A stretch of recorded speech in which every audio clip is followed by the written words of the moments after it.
2,18,034 हे आहे उपमुख्यमंत्री सुनेत्रा पवार यांच्या विजयाचं मताधिक्य। बारामती विधानसभा पोटनिवडणुकीत त्यांनी एवढ्या प्रचंड मताधिक्यानं विजय मिळवलाय। याच मतदारसंघातून स्वर्गीय अजित पवारांनी याआधी देशात सर्वाधिक मताधिक्य मिळवत रेकॉर्ड केलं होतं। या निवडणुकीत बारामतीकरांनी आधीच्या निवडणुकीतील रेकॉर्ड मोडून नवीन आकडा सेट केलाय। त्यांना एकूण 2,18,969 मते मिळाली आहेत।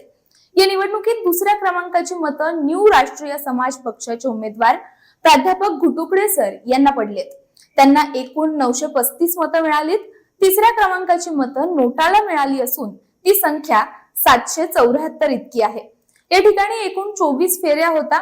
इथली मतमोजणी प्रक्रिया पूर्ण झाली असून उपमुख्यमंत्री सुनेत्रा पवार यांचा हा देशातील सर्वाधिक मताधिक्याचा विजय मानला जातोय।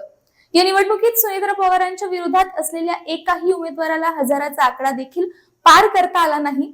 अभिजित बिचुकले यांना 333 तर करुणा धनंजय मुंडे यांना 301 मतं मिळाली आहेत।